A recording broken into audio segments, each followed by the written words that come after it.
Hello दोस्तों, हमारे YouTube channel में आप सभी का बहुत बहुत स्वागत है। तो आइए समझते हैं आज ब्लड के बारे में। ब्लड क्या होता है, ब्लड क्यों पढ़ते हैं, ये ब्लड रक्त या खून समझते हैं क्या होता है। तो देखिए ब्लड जो होता है ना, ब्लड देखिए आपको कहीं कटता उड़ता है, घाव चोट वोट लगता है, वहां से कुछ लाल लाल निकलता है, वही होता है ब्लड। यानी जब आपको कोई मार लिया उसके बाद से क्या लगेगा, जब वहां से ब्लड ब्लड निकलने लगेगा ना, कुछ लाल लाल निकलेगा ना, वही क्या होता है, ब्लड होता है। तो देखिए कहीं कट जाए, चोट लग जाए, तो जो उसमें से लाल लाल कुछ निकलता है, वही हमारे शरीर का क्या होता है, ब्लड होता है। तो समझते हैं ब्लड के बारे में कुछ कुछ। देखिए ब्लड एक प्रकार का प्राकृतिक क्लोराइड है। क्या है? प्राकृतिक प्राकृतिक क्लोराइड है, प्राकृतिक क्लोराइड है।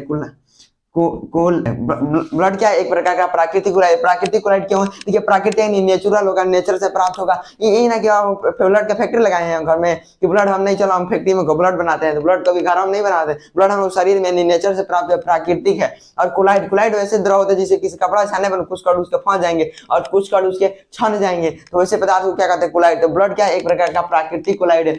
और क्या है? ब्लड एक प्रकार का क्षारीय द्रव। कैसा द्रव है? क्षारीय, क्षारीय द्रव है। क्षारीय जब द्रव होगा तो क्षार मतलब क्या होगा? 7 से अधिक पीएच मान वाला। 7 से अधिक है, 7 से ज्यादा होगा, इस मतलब इसका पीएच मान कितना होगा? 7 से ज्यादा होगा। देखिए जो ब्लड होता है ना, इसका पीएच मान कितना? 7.4 पीएच होता है। अब ये 7.4 7 से अधिक है, 7 से अधिक है तो क्षार है। अब क्षार होगा तो इस कड़वा लगेगा, खट्टा लगेगा, कड़वा लगे। नहीं, ब्लड स्वाद में कैसा लगता है? कड़वा लगता है। अब देखिए एकदम हईचौआ कड़वा नहीं, जैसे लगता है एकदम हईचौआ है, तनी तनी चटक लगता है, तो इसमें थोड़ा थोड़ा कड़वा लगे। क्यों? क्योंकि 7 से तनी में ढकेल के कितना 0.4 तक और चला गया है, यानी 7.4।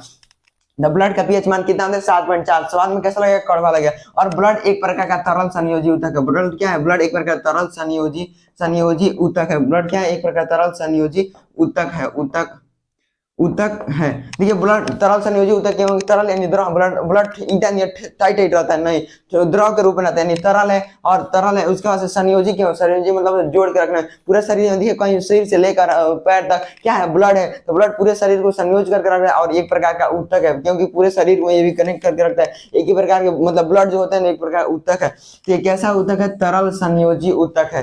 क्यों? क्योंकि ये तरल के रूप में होता है, संयोज करके पूरे शरीर को रखे, इसीलिए इसका नाम क्या है? तरल संयोजी ऊतक। अब देखिए जैसे कुछ कुछ का अध्ययन पढ़ते हैं तो कहते हैं, जैसे कोशिका का अध्ययन पढ़ेंगे तो साइटोलॉजी, इसी प्रकार से अलग अलग चीजों का अध्ययन करते हैं। उसी प्रकार ब्लड का अध्ययन का क्या कहलाता है? ब्लड का अध्ययन क्या कहलाता है? अध्ययन क्या कहलाता है?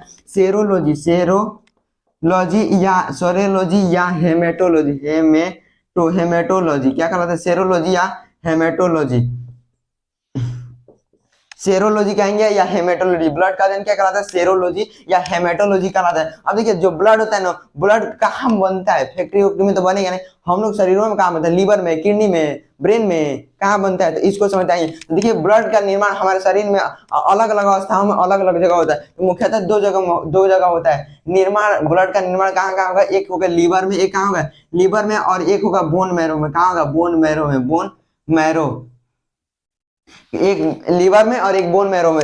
लीवर यानी हिंदी में बोलते हैं यकृत, और बोन मैरो यानी अस्थि मज्जा। क्या बोलते हैं? अस्थि मज्जा, अस्थि मज्जा। अब देखिए लीवर में कब होगा, बोन मैरो में? दोनों एक ही साथ होगा? नहीं, अलग अलग टाइम पर, अलग अलग समय पर, अलग मतलब अलग अलग में होता है। देखिए लीवर में कब होगा? लीवर में जब बच्चा, कोई भी बच्चा है, वो बच्चा किस अवस्था में रहेगा? बूढ़े अवस्था में रहेगा, तब उसमें ब्लड का निर्माण कहाँ होगा? लीवर में होगा। और जैसे जन्म लेके हड्डी गुड़ी तरह कूदना शुरू कर देगा, हड्डी गुड़ी मजबूत हो जाए, तब किस में होगा? बोन मैरो में। अब ये बोन मैरो होता कहाँ है? तो मान लीजिए कोई हड्डी है हम लोग का, फीमर ओमर, पैरवा का, इसके अंदर ऊपर से देखने में हड्डी इतना मोटका मोटका भैंसा नहीं लगता, अंदर से खोखला होता है। इस खोखला में कुछ मच्छरदानी नियर भरा रहता है, इसमें खूब गाजर। इस जो मच्छरदानी नियर भरा होता है ना, इसी को कहते हैं अस्थि मज्जा। और इसका लाल कलर का दिखे, जब आप मुर्गा खाते हैं कुछ कुछ नहीं खाते हैं, उसमें लाल का कुछ दिखता है, वही लाल का क्या है? Bone marrow. उसी में निर्माण किसका होता है? ब्लड का। तो हम लोग अभी किसमें निर्माण होता होगा? बोन मैरो में, क्योंकि हम लोग जन्म ले चुके, हम लोग किस मतलब भ्रूण अवस्था में नहीं है। तो लीवर में कब होगा? जब भ्रूण अवस्था में। बोन मैरो में कब होगा? जब जन्म लेने के बाद। ब्लड का निर्माण कहाँ होता है? तो बोन मैरो में होता है। अब देखिए इस ब्लडवा जो है इस मरता होता तो होगा ना, हम लोग भी तो मरते हैं ना एक समय के बाद। ये ब्लडवा लोड तो मरता भी होगा ना। ये ब्लड मरता होता है तो कहाँ? इसका कब्र किसे कहते हैं? इसका कब्र किसे कहते हैं? कब्र इसका प्लीहा को कहते हैं, प्लीहा, प्लीहा या इसी को कहते हैं तिल्ली, तिल्ली, तिल्ली, या इसी को कहते हैं स्प्लीन, स्प्लीन। कब्र इसी का प्लीहा, तिल्ली, स्प्लीन, स्प्लीन।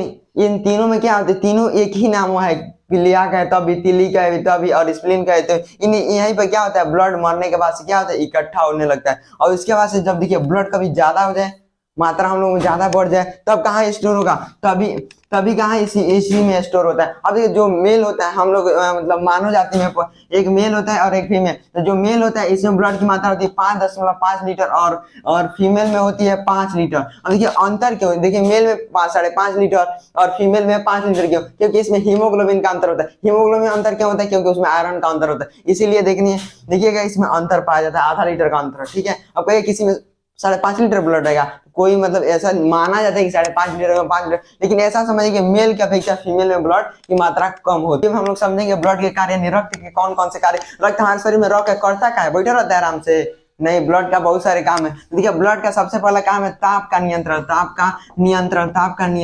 का नियंत्रण कैसे करेगा ये बताइए। आपका सुने होंगे जो मानव शरीर, उसका शरीर का टेम्परेचर कितना होता है, 37 डिग्री सेल्सियस होता है।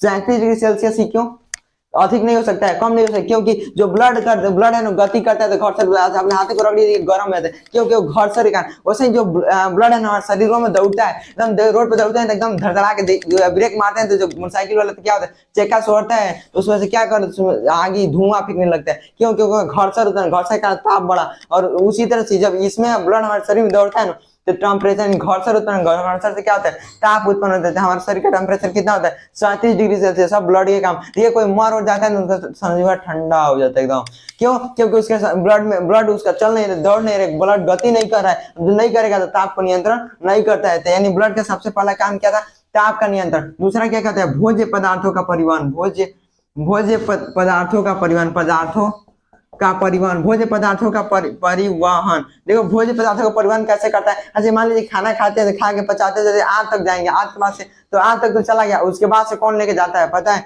उसके बाद से जो आंत होता है ना, आंत में लगा होता है रसायन, वहां से नोचता है, कौन नोचता है, जो ब्लडवा होते हैं ना, ब्लड में उससे नोच के ब्लडवा में भेज देता है जो रसायन वो, और वहां से वो क्या करता है, उसे ढो के कोशिका तक पहुंचाता है। तो हम लोग थोड़ी ना कोशिका तक ये लेते खाना खा ले, नहीं, वहां से कौन लेके जाता है, तो ब्लड ठोक लेते। तो ब्लड क्या करते हैं, भोज्य पदार्थों का परिवहन करता है। तीसरा गैसों का आदान प्रदान करता है, गैसों का आदान प्रदान करता है। आदान प्रदान कैसे करेगा, देखिए आदान प्रदान कैसे करता है, आदान प्रदान किस गैस का करेगा, मुख्यतः किसका करेगा, CO2 प्लस O2, CO2 और O2 का करता है, CO2 प्लस O2 यानी कार्बन डाइऑक्साइड और ऑक्सीजन का। तो कार्बन डाइऑक्साइड और ऑक्सीजन का कैसे करता है, कि मान लीजिए जब सांस लेते हैं, तो सांस लेते कौन सा गैस लेते हैं, ये तो सब गैस लेते हैं, लेकिन फेफड़ा में जाकर करने से बाद से हमारे कोशिकाओं तक कौन पहुंचता है, ऑक्सीजन। तो ऑक्सीजन जब फेफड़ा तक सांस खींच के लेके चले गए, उसके बाद से कौन लेके गया वहां से ढोके, तो वहां से फेफड़ा तो ढोके कौन ले जाता है, ब्लड, हर कोशिका के पास। तो ऑक्सीजन का परिवहन किए। अब बताइए जब कोशिका तक पहुंच गया तो कोशिका में शोषण होगा, फिर कार्बन डाइऑक्साइड उत्पन्न होगा। तो कोशिका से आप निकाल के थोड़ी नहीं निकालते हैं, चलो निकल गए, नहीं निकालते हैं, क्यों, क्योंकि यहाँ से मतलब जो ये नहीं है, इसमें निकालिए कैसे पाएंगे, इससे परिवहन कौन कर देता है, वहां से फिर ब्लड वर्ग नोच के लाता है फेफड़ा तक कार्बन डाइऑक्साइड, फिर हम लोग सांस छोड़ देते हैं। तो फिर गैसों का परिवहन कौन करता है, यही करता है ब्लड गैसों का परिवहन में भी सहायक होता है। चौथा उत्सर्जी पदार्थ, उत्सर्जी